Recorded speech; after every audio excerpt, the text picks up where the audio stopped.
আসসালামু আলাইকুম। আশা করছি আপনারা সকলেই ভালো আছেন।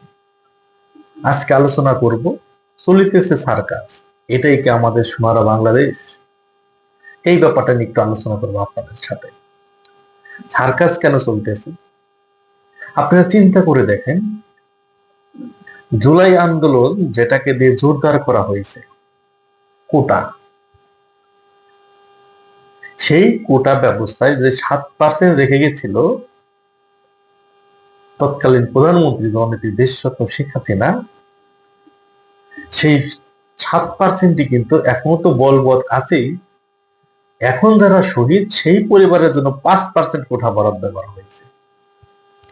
এখন আপনারা কি বলবেন? যারা চেতনা নিয়ে এত বড় বড় ডায়লগ দিলেন, তাদের এখন কি অবস্থা? তাদের বুদ্ধিজীবী সলিমুল্লাহ, তার জ্ঞান গরিবে না, কোশ্চেন নাই, কিন্তু সে যে একটা ক্ষমতা লোভী, সে যে একটা প্রতারক, সে যে মানুষকে ভুল তথ্য দেয়, সেটা কিন্তু প্রমাণিত হয়ে গিয়েছে। না না, এই বিদ্যাসাগর উপাধি তো আসলে সংস্কৃত কলেজের ডিগ্রি। কোন লোক যখন, উনি একাই বিদ্যাসাগর ছিলেন না, দেশে কয়েকশো বিদ্যাসাগর ছিলেন। মানে আমরা যখন আপনি যখন MA পাস করেন, এম এর মানেটা কি? এটা তো ইংরেজি ডিগ্রি। এবং তাদের আরেকজন বুদ্ধিজীবী টাকলা ফোয়া, দেখেছেন তো সে কি উল্টা পাল্টা কথা বলে না বলে। বেলি রোড হচ্ছে বাংলাদেশের একটা ঢাকার অসভ্য অশিক্ষিত মধ্যবিত্তকে রিপ্রেজেন্ট করে, যেটা বাংলাদেশ না, এটা বাংলাদেশের সবচেয়ে করাপ্ট লুম্পেন ক্লাব। মেয়ে দেখা দেখি একটা বিষয় তো আছে।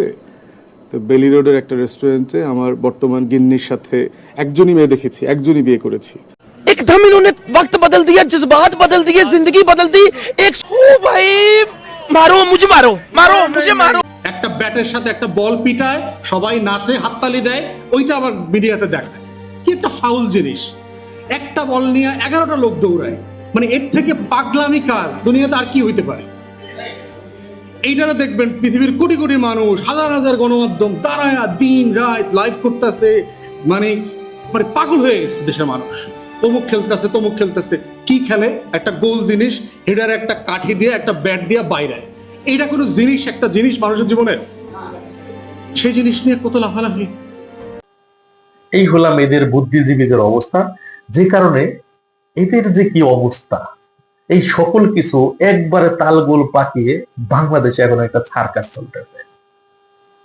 আপনি লক্ষ্য করে দেখেন, তারা যে নতুন একটা দল গঠন করলো, সেখানে নাহিদ ইসলাম কি বলেছে? আমরা ভারতপন্থী হব না, আমরা পাকিস্তানপন্থী হব না। তাহলে আপনাদের মেন স্লোগানটা কি?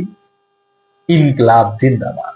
এটা আপনাদের পিসাবু দেয় যে ফ্রান্সে বসে আরেক বাটপার প্রতারক, হ্যাঁ, টাকা পয়সা লুটপাট চুরি করে যে পলিয়ে এখন বড় পিসাব সাজছে একটা বাটপার পিনাকি। সে বলে বক্তব্য শেষে ইনকিলাব জিন্দাবাদ। এই ইনকিলাবটা কই থেকে আসলে, শব্দটা কোথায়? এটা হলো হিন্দি এবং উর্দুর একটা মিশ্রিত শব্দ। এই শব্দটা 47-এ দেশভাগের আগে, এইটা যারা ইন্ডিয়ান, যারা কমিউনিস্ট মাইন্ডের ছিল, তারাও কিন্তু এই স্লোগানটা ইউজ করত, এখনো করে।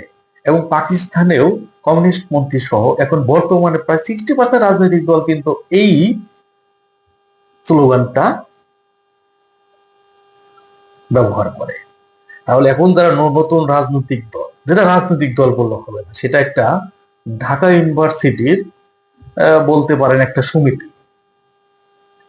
কারণ 90% হলাম ঢাকা ইউনিভার্সিটি, বাকি 10% হলো সারা বাংলাদেশে। আমার প্রশ্ন, যারা সারা বাংলাদেশের এই যে অঙ্গহানি হলেন, এত আন্দোলন করলেন, এই আন্দোলন নাকি ছাত্র জনতা নাম দেওয়া হলো, এই রাজনৈতিক দলে কয়জন জনতা আছে আপনি আমার বলেন তো? এই বাটপার প্রতারক সমন্বয় প্রায় ঘুরে ফিরে পোস্ট হয়েছে, এবং ঢাকা বিশ্ববিদ্যালয়ের 90%। তাহলে যারা জনতা, একজন দিনমজুরকে দলে দেখাতে পারবে মূল পর্যায়ে? এই দলে কি কোন সাধারণ মানুষের সম্পৃক্ততা আছে? এটা কিন্তু নাই। তাহলে এটা হয়েছে ঢাকা বিশ্ববিদ্যালয়ের একটা সমিতি হতে পারে, এবং না হলে বাটপার প্রতারকদের একটা সমিতি। এর বাইরে এদের আর অন্য কোনো কিছু বলার সুযোগ নাই। সাধারণ জনগণকে যাদের ধোঁকা দিল, এদের ধোঁকায় পড়ে আমাদের কোমলমতি শিক্ষার্থী যারা প্রাণ দিয়েছে, এবং আমাদের যেসব ভাইয়েরা অঙ্গহানি হয়েছে, আজকে অনেকের চোখ নাই, অনেকেই বুলেট বিদ্ধ, এই সকল কিছুই কিন্তু এরা এদের এজেন্টের মাধ্যমে ঘটিয়েছে। সেটা কিন্তু এখন পরিষ্কার হয়ে গেছে। আপনারা দেখেছেন এই ইউএস থেকে কিভাবে টাকাগুলো ঢুকছে। এনজিও এবং কিছু ব্যক্তির কথা আমি কিন্তু ইতিমধ্যে বলে দিয়েছি এবং বাকি অন্য নামগুলোও বলবো। কিন্তু আজকে যে সার্কাস চালাচ্ছে বাংলাদেশের মানুষ এত বোকা না, এটা যেভাবে বোকা ভাবতেছে।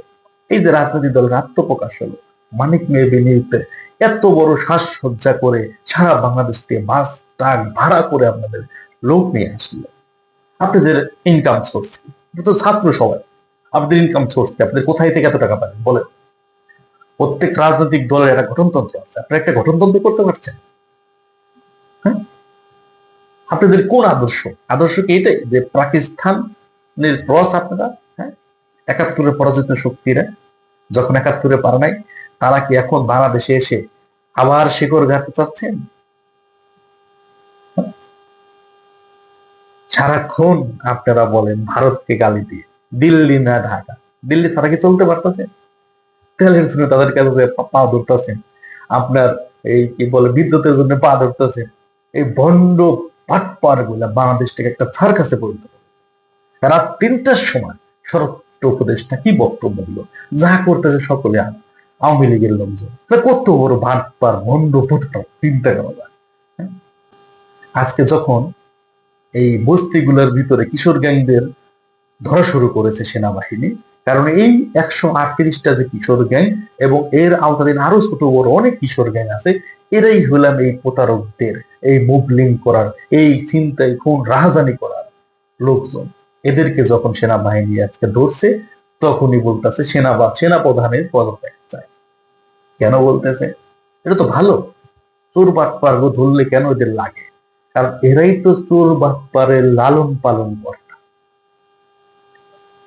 বেশি দিন সময় নাই, এদের সময় খুব ঘনিয়ে আসছে। এই সার্কাস করায়ও আর মাপ পাবে না। ঢাকা বিশ্ববিদ্যালয়ের সমিতি তাকে আবার দল হিসেবে এরা পরিস্থিতি করতে চায়, যে দলের কোনো আদর্শ নাই, যে দলের স্লোগান হলাম আরেক জায়গাতে ধার করে আনা, আরেক জায়গায়। এই স্লোগান তাদের অবশ্য ভিতরের স্লোগান, কারণ তারা তো আসলে পাকিস্তানের প্রেতাত্মা এবং ওই ১৯৭১ সালে যেসব বীজ বপন করে গিয়েছিল, তাদের এই হলাম নর্দমার কীট গুলা লাগে না। এই ইলিয়াস একটা প্রতারক। চিন্তা করা যায়, বউ ক্যান্সার রোগী, তাকে সাইডে আরেক মেয়ের হাত ধরে যে নাকি নিজের বইয়ের প্রতি দায়িত্ব পালন করতে পারে না, যে সন্তানের প্রতি দায়িত্ব পালন করতে পারে না, এইসব প্রতারকদের কথা শুনে আমাদের বাংলাদেশের মানুষ যেটা অনেকেই বোকা বনে চলে যায়। আপনারা জানেন এই কত বড় ভণ্ড প্রতারক? তার বোর ক্যান্সার হয়েছে, তার দুটা সন্তান সহ সেই বোর সাথে যোগাযোগ না করে সে আরেকটা মেয়ে নিয়ে ভর্তি করে। আমার কথা বিশ্বাস না হলেও তাদের আরেকজন সহযোগিতা, তারাই সহচর, বাটপাড়াদের সহচর। শাহিদের একটা ভিডিও দেখে নেবেন, দেখবেন সেখানে কে বলেছে। তাই এই সার্কাস পার্টিদের, এই সার্কাসের সদস্যদের আপনারা বর্জন করতে যেভাবে শুরু করেছেন, এভাবে এদেরকে বর্জন করতে হবে, এদের বিরুদ্ধে রুখে দাঁড়াতে হবে, এদের বাংলাদেশের মাটি থেকে চিরতরে নির্মূল করে দেওয়া হবে ইনশাআল্লাহ। এবং অচিরেই বাংলাদেশের নির্বাচিত সাংবিধানিক প্রধানমন্ত্রী জননেত্রী দেশরত্ন শেখ হাসিনা বাংলাদেশে আসবেন এবং বাংলাদেশের হাল ধরবেন, যেটা বাংলাদেশের মানুষের প্রত্যেকের আজকে চাওয়া পাওয়া আকাঙ্ক্ষার জায়গায় গিয়ে পৌঁছাইছে। সারা বাংলাদেশের মানুষ এখন জননেত্রী দেশরত্ন শেখ হাসিনাকে চায়। তারা বুঝে গিয়েছে যে বাটপার প্রতারকটা তাদেরকে ভুল বুঝিয়েছিল, ভুল বুঝিয়ে তাদেরকে এই ভুল পদক্ষেপ গুলো নিতে বাধ্য করেছে। খুব দ্রুত এই সার্কাস পার্টির সকল সদস্য হারিয়ে যাবে। অনেকেই দেখেন চুপ হয়ে গেছে, অনেকেই চুপ হয়ে গেছে, আরো চুপ করতে থাকবে। এদের পিছনে কেউ নাই। এরা অতি দ্রুত বাংলাদেশ থেকে পালাবে এবং বাংলাদেশের নির্বাচিত প্রধানমন্ত্রী জননেত্রী দেশরত্ন শেখ হাসিনা অতি দ্রুত বাংলাদেশে আসবে। আজ এই পর্যন্তই।